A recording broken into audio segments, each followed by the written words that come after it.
When I was 19, I made a decision that changed my life forever.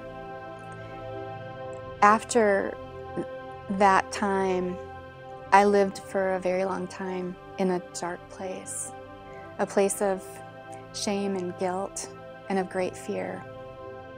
I believed that I had committed a sin that was just too big and too bad. It was too much to be forgiven, even by God. I knew I was guilty. I knew I didn't deserve to be forgiven.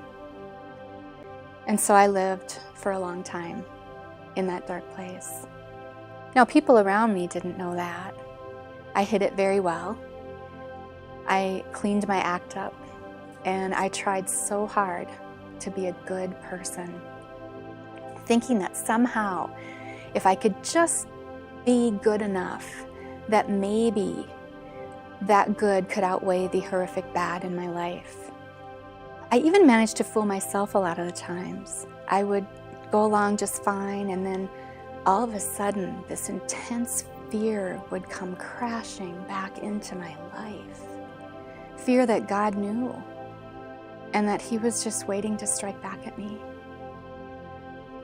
I didn't understand at that point a lot about who God really is, but He is so patient.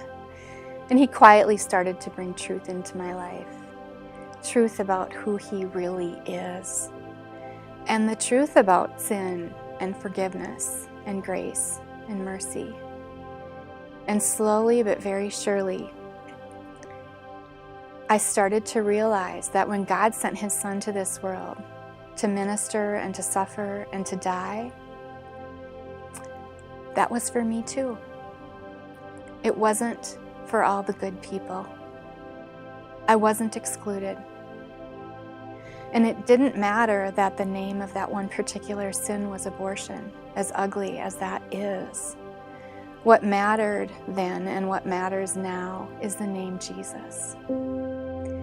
And when that realization really just took root in my heart and began to grow, it was like the walls of that dark place just crumbled away. Those walls of shame and guilt and fear and condemnation. And I was left standing in the light of truth, and I was free.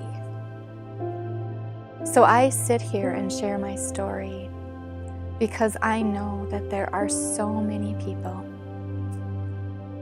who also are living in dark places, people that we encounter every day, at work, at school, at home, and even in church.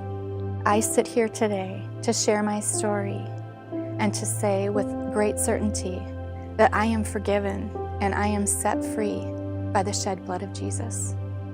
That is my story.